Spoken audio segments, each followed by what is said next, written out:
Good day, everyone. We are the Group 2. To formally start, may I request Miss Janet Barras to lead the opening prayer?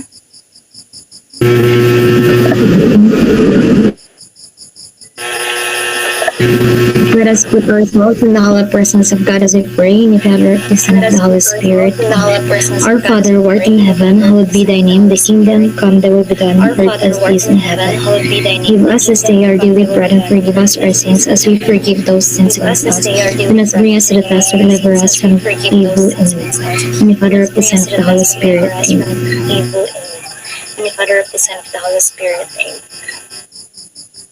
Today, we are going to discuss about people skills. Learning objectives. At the end of this lesson, you should be able to develop understanding of the working definition of people skills. Second, explain the strategies in obtaining good people skills. Then third, discuss and examine the 10 essential people skill to succeed. So what is people skills? Like emotional intelligence and social skills, people skills have been widely used in demonstrating social literacy at home, in school, or anywhere that a person may be. So people skills is mostly gonna use jud na, so especially in school as a student. Because as a student, we always interact with our teacher, classmates, and other people we communicate in school. We socially interact with others every day. We used to communicate with each other. People skills are patterns of behavior and behavioral interactions. So meaning for the information of everyone, people skill is the pattern sa atong mga behavior and behavioral interaction. So kada second makig-interact ta with other people, atong classmates and teachers. So yes, of course, that is our way on how to communicate effectively with others. So meaning if kanang imong ka-istorya is nice ug treat nimo, kung mag-talk mo, then maybe he or she has a good behavior. But otherwise, if rag dili siya nice ug treat nimo, then maybe unsa man, maybe basin dili good imong behavior. So people skills are tools used to communicate and interact effectively with others. So kamo, based sa inyong na-receive sa laing tao, are a good communicator or do you interact effectively? I hope no everyone is a good communicator or can interact effectively to other people nicely. Dili ta magni-rude or magminin towards other people. Kay mausad na mabalik ni nato. What you give is what you get man daw. So I hope everyone possess goodness and also respect other people. So we have this three sets of people skills abilities. First, personal effectiveness or about how one comes across with each other. So in this, it is how we effectively communicate others. So as a future educator, you need to have confidence, honesty, and assertiveness. Also, you need to understand your limits and make smart decisions guided by your reason rather than emotion. Moreover, kita as a future teacher, we need to have this positive interactions, like we need to have empathy, maminaw ta sa atong mga students and respect to our students so that the students must do likewise. Second, interaction ability or how well one predicts and decodes behavior. So in this, as what I have said earlier, it is how we communicate each other. Then if you achieved that, then you have that kind of skill. It is our ability on how we interact with others respectfully and develop productive relationship with our students. So that is the biggest thing that we need to consider because you are there as a second mother. So if terror ka na teacher or ilang understanding sa imong behavior is dili makaon og tao, then ug nay gusto ingon nimong student, then mag-hesitate na sila kay mahadlok man sila nimo mo approach.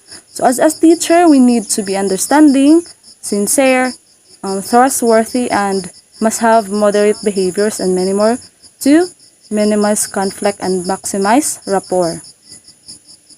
Third, interstate easily or ability to lead, influence, and build bridges between people. So of course, as a teacher, we need to understand concepts and ideas. We need to connect with our students and for positive relationship towards them. Niagi man sa ta pagka-student, so we know how hard it is good. For me, relationship build skill are essential for getting along with each other and building an understanding between yourself and others.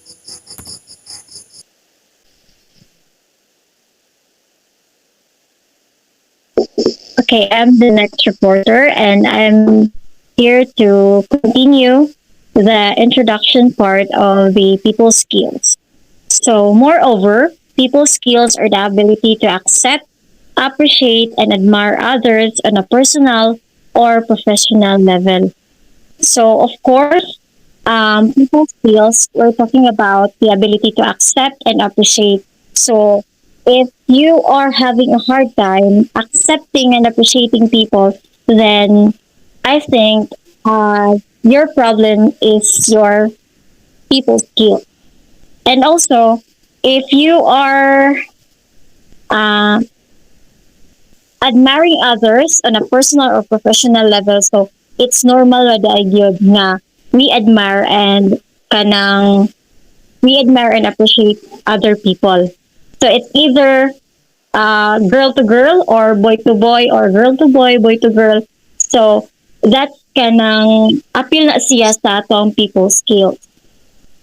Good people skills extend to the ability to listen and empathize with others, as well as work toward common goals with them.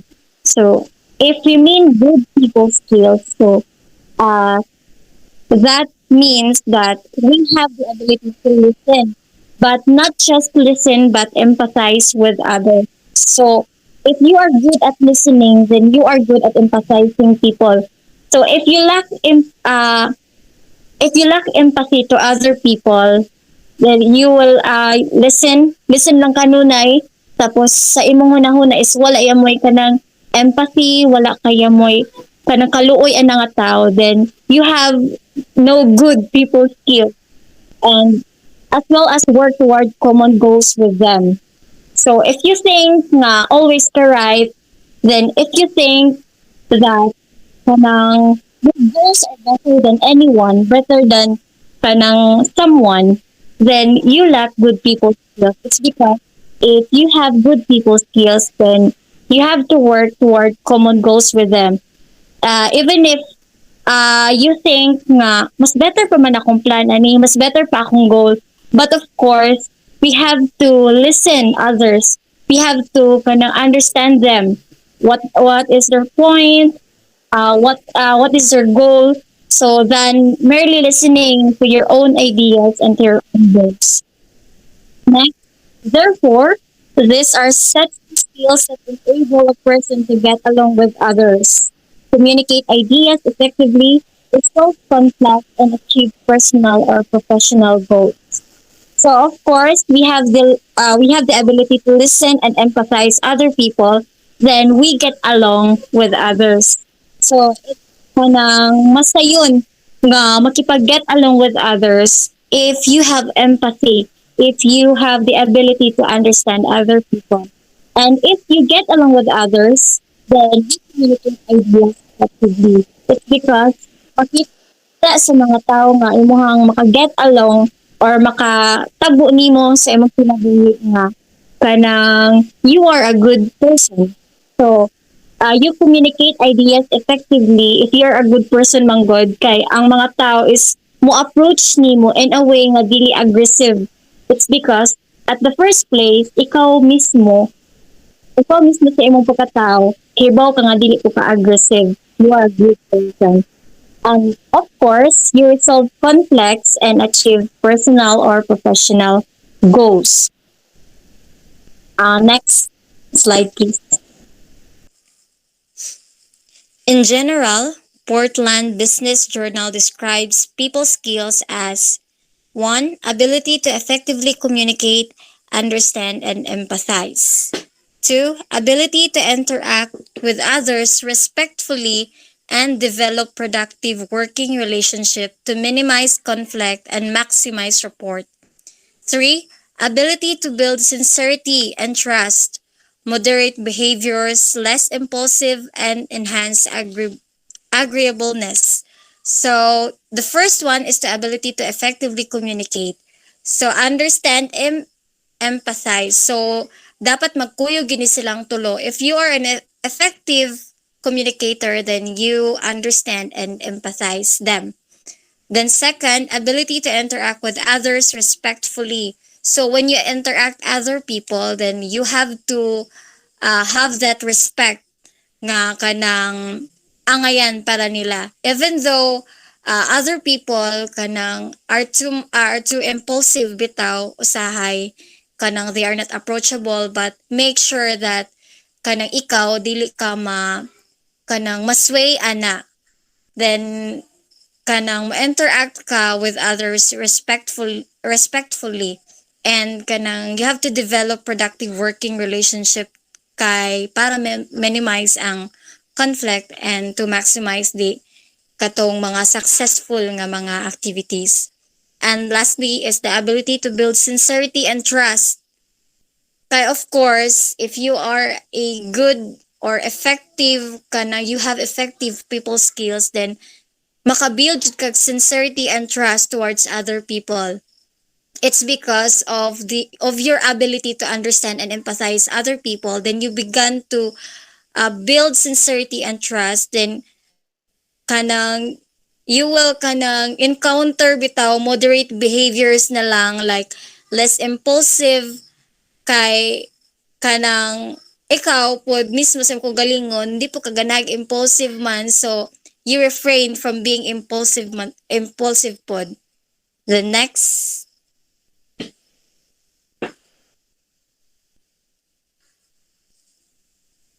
educational impact of people skills. Educational impact of people skills. People skills are important for teachers in effective classroom management. Knowing how to communicate and teach people instead of simply teaching their subjects will help make a difference in the classroom. Bolton, 2009. Accordingly, almost 50% of classroom success lies on effective interpersonal relationships, while the other 50% lies within academic skills, or said by Boyle, 2011. This is because teachers tend to interact and relate with students. Therefore, they need to learn how to practice these people skills effectively in order to create a healthy and conducive learning atmosphere in the classroom. So if we can recall what our first reporter said nga kanang your students will kanang mo approach nimo. So if you are not approachable, if you are very aggressive teacher, then maglisod ang imo mga estudyante nga mo approach nimo. It's because mahadlok naman sila nga mo approach nimo. So mao ning gingon diri nga people skills are important for teachers in effective classroom management.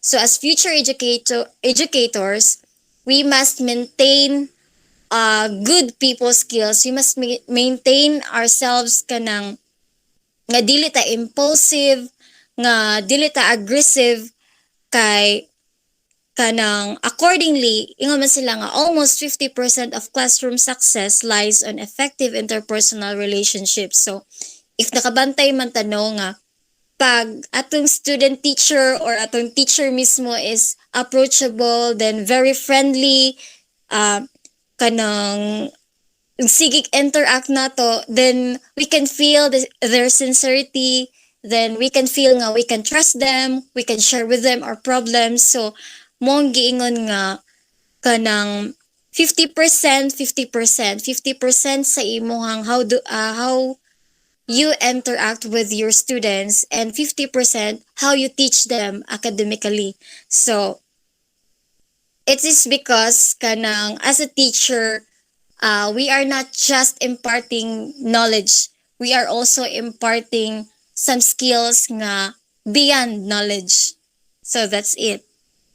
Next. So in general, people skills are an essential part of work, life, and social success.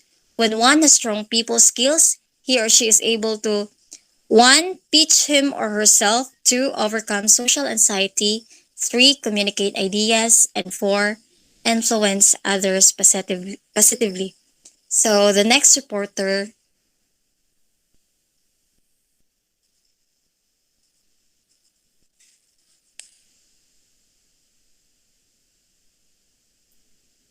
So good day everyone. I am Lindy and my topic is the strategies in obtaining good people skills.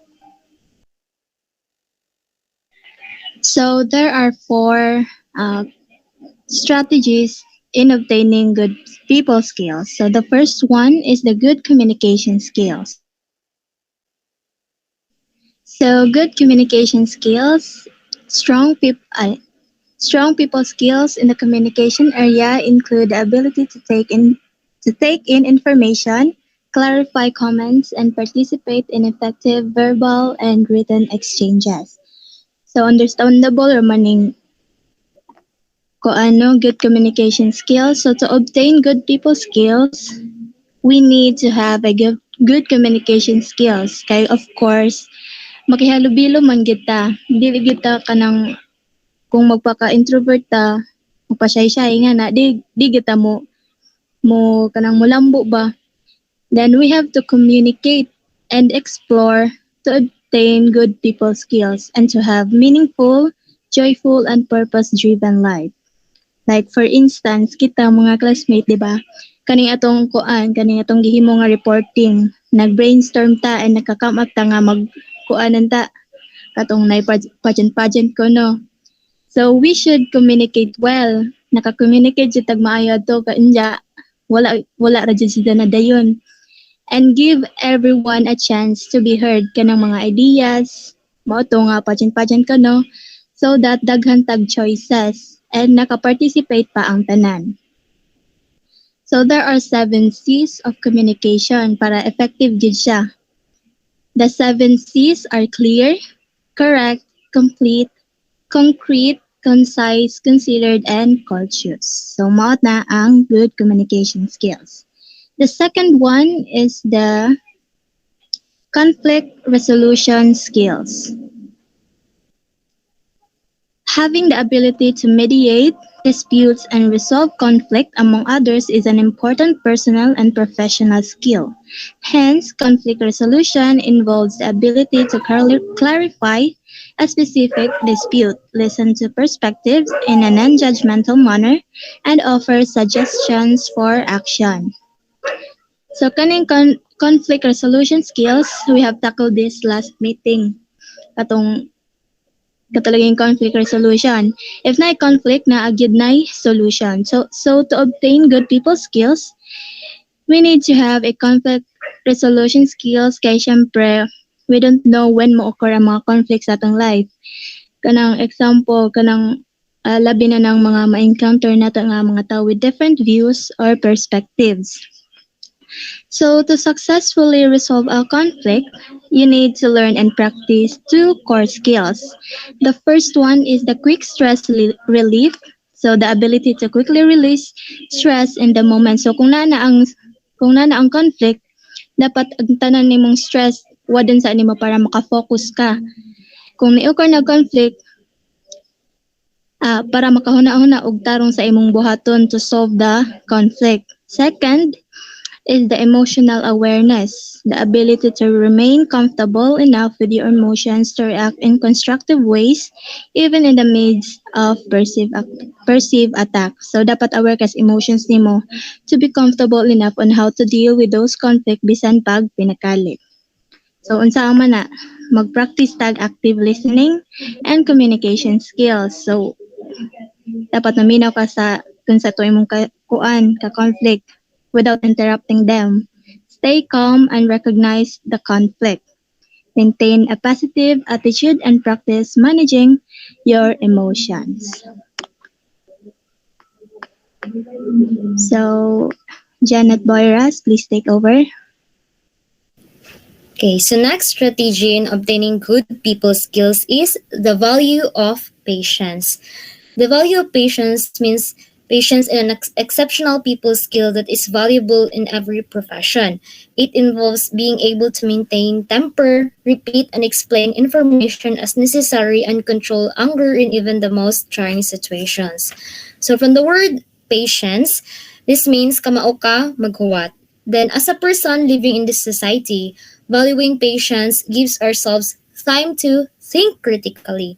If we know how to wait, then probably someday we can earn success. Ika nga naisaying nga gingan niya, good things comes to those who wait. So, if kamao ta maghuwat, then maka-aim ta og success someday. This will also help to make our decisions more relevant as we have time to think more and more. Then, as a future educator, importante ni si Zakaazo kay patience will help us to control our temper.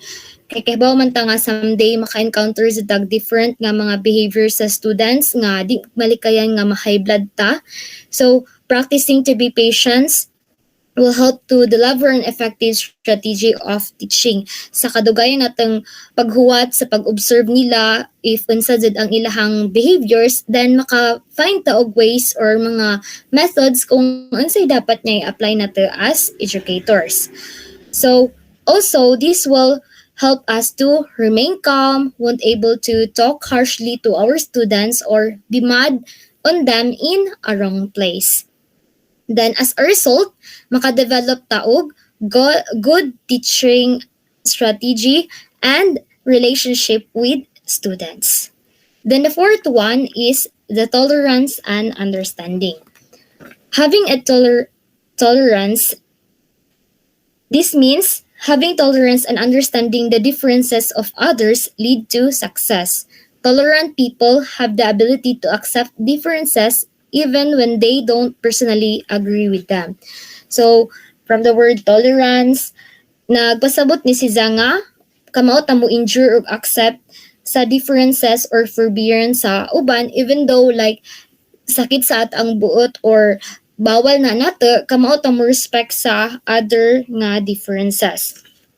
Kaning tolerance ug understanding kauban ni si Za because without understanding then we can't learn how to acquire tolerance most of the time.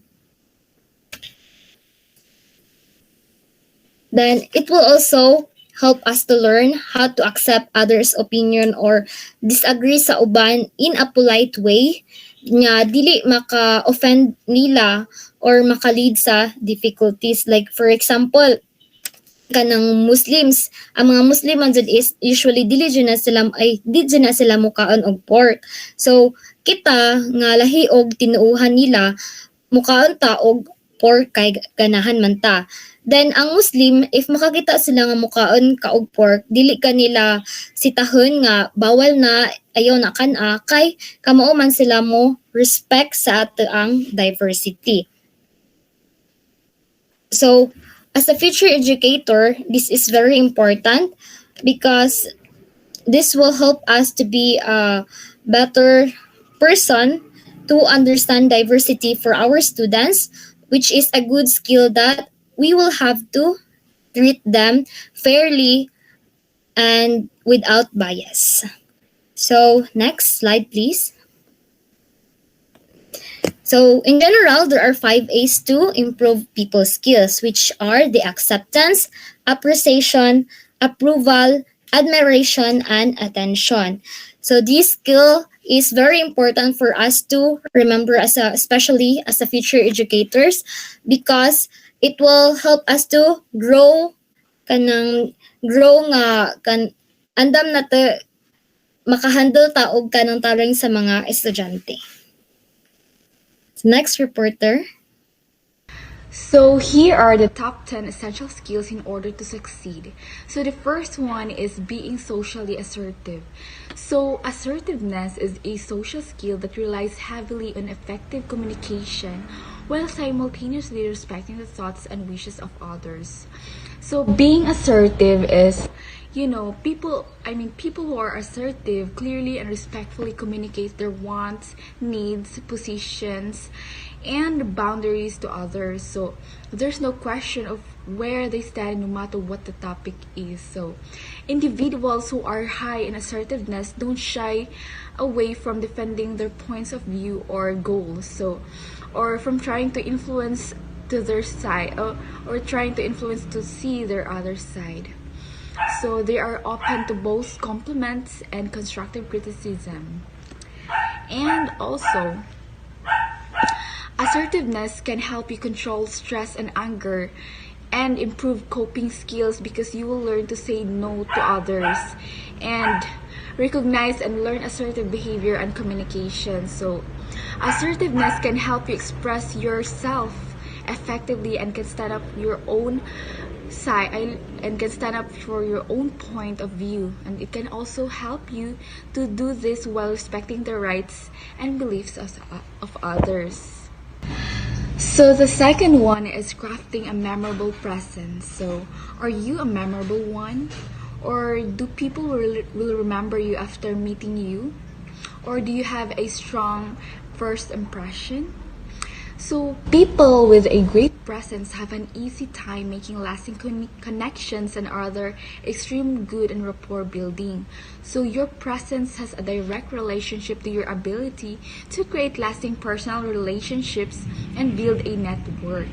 So if you have a strong presence, people gravitate towards you and remember you better and are more likely to work with you. So people with a weak presence struggle to get clients or make friends or feel awkward in many social interactions, and people with a memorable presence have a lasting first impression and have a robust network and quickly build rapport. And the action step is that learn how to be interesting. I think everyone has the potential to be fascinating. And that would be all. Thank you. So, good day, everyone. So, for the continuation of the 10 essential people skills to succeed, we have number 3, which is mastering communication. So, mastering communication is how to represent or presents oneself, and in turn, that gets one message across. So, for example, in a classroom setting, a student who has mastered communication skills will be able to articulate their ideas clearly and concisely during class discussions. Of course, no, once the students have mastery in different types of communication, of course, he or she will be labeled as effective, though communicate with other peers as well as to the teachers.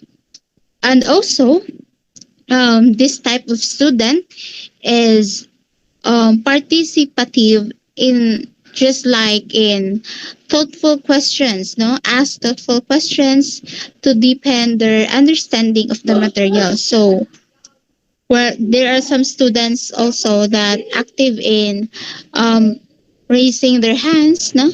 For example, in like sa classroom setting, classroom discussion, kanang dili gyud kayo sila mo participate, like raise lang hand to ask questions, to ask clarifications in order to for them to understand more about the topic being discussed.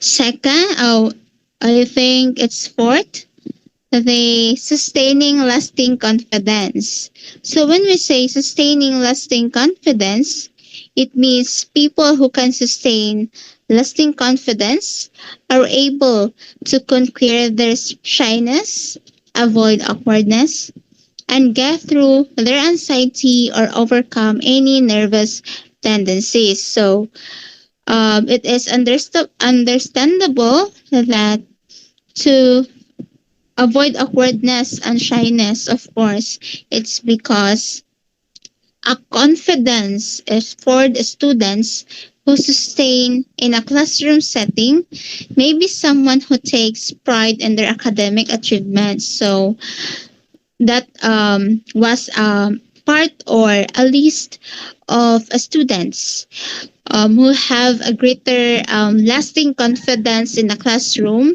for of course for their academic achievements, no, unafraid to ask for help or clarification, ask the teachers to clarify something, or to ask others opinions, suggestions for them to learn more. And with that, a confident in their ability to succeed in their studies. So, mao na sila ang mga kuan yun, like full force confidence. But let us always remember that having this full force confidence or sustaining lasting confidence, ang isa jud nato nga effort to be labeled with this word is that if someone will ask our suggestions, opinion, advice, it is very important to help them new learnings to improve or to develop more.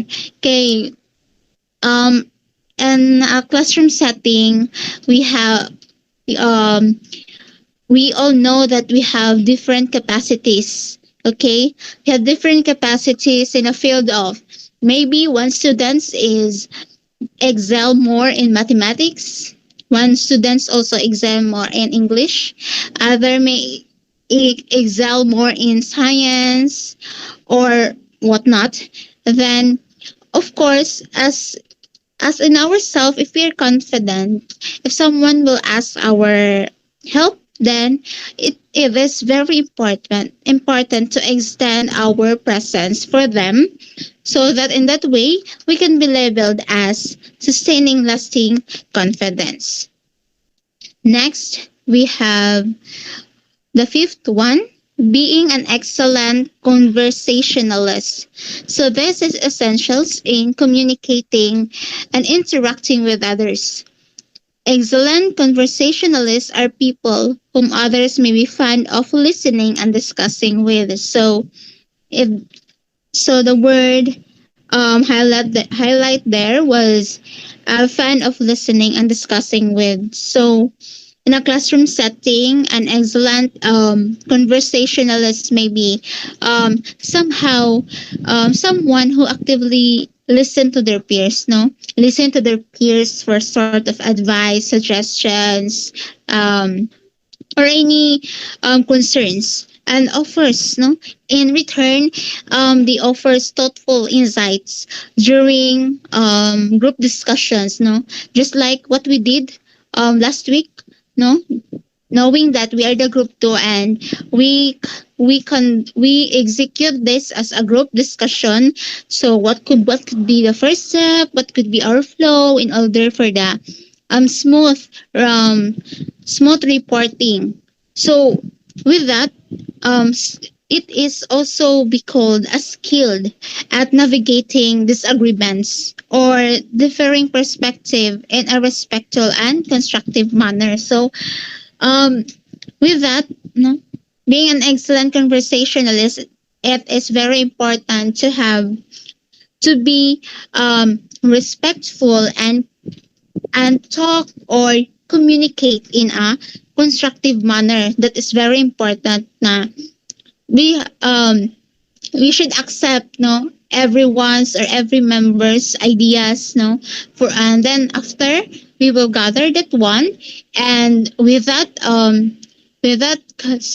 conclusions being gathered, we can create something which is very confidential and impactful for us. Our groupings would be meaningful and fruitful one. So for the continuation, for the 10 essential people skills to succeed, let us hear the next reporter. Thank you.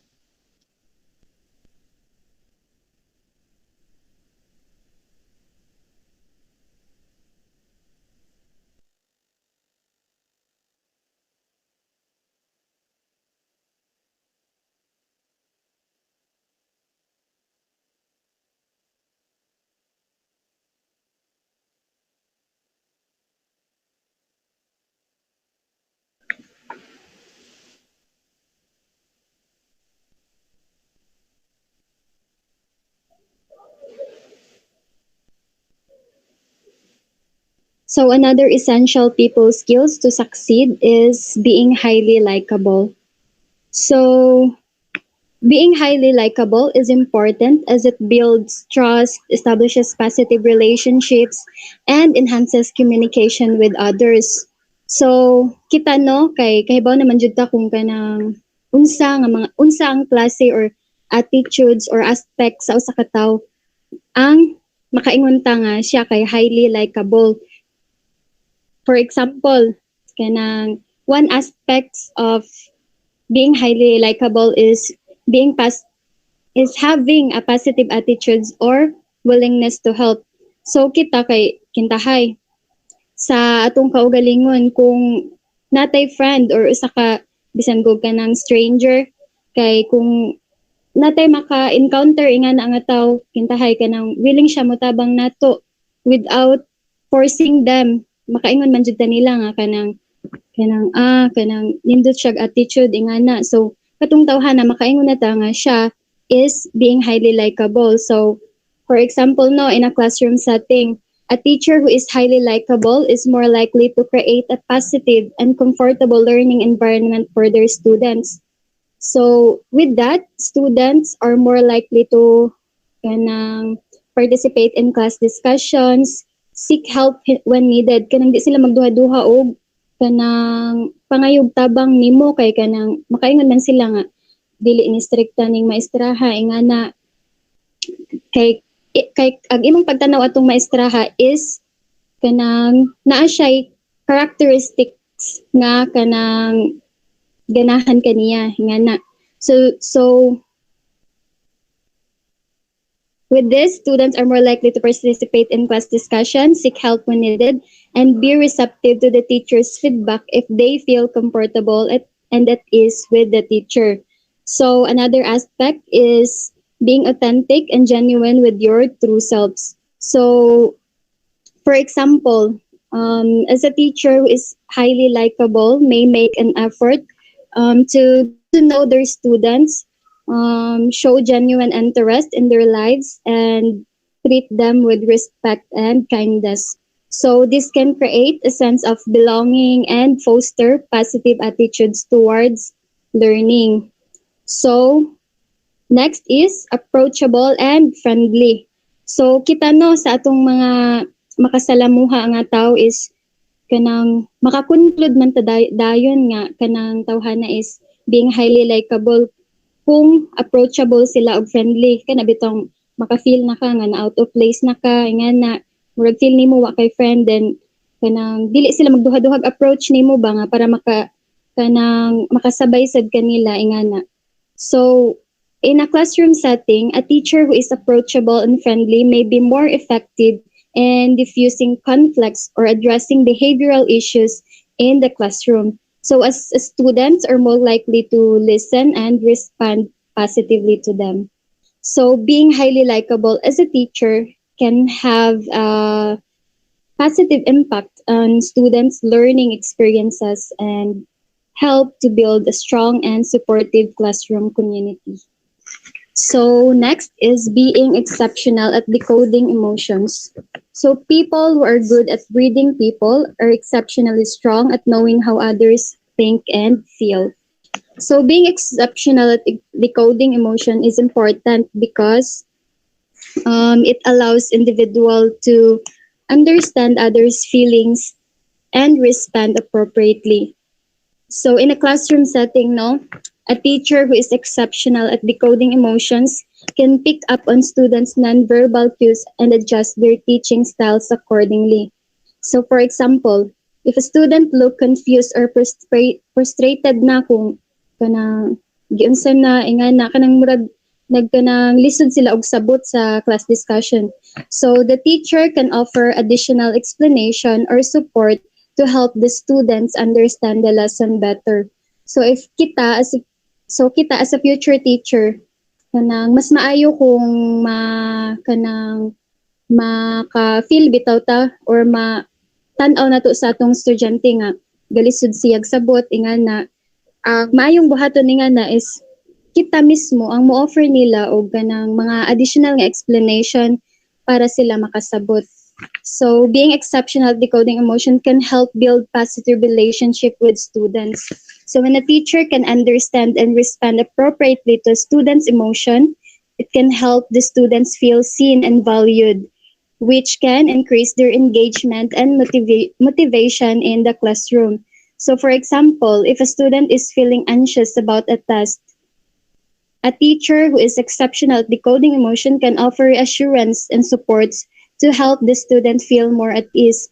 So if ever na naka-estudyante nga kana bitong maka-feel siya nga, hala, nabala kasi nga kanang unsaon ni na ho, wala ko kapasar nga na.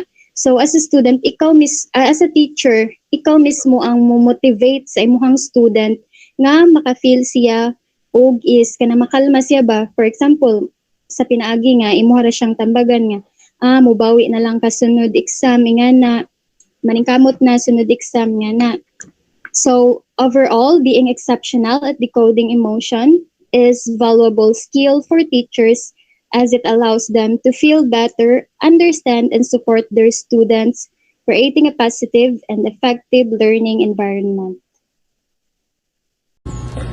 Number 8, pitching ideas. Well, pitching ideas are very important people skills because it happens all the time. Of course, when we talk to each other, as we communicate and interact with each other, we are able to grasp ideas from their point of view. And that is the reason why it is one of the essential part of being a people skills.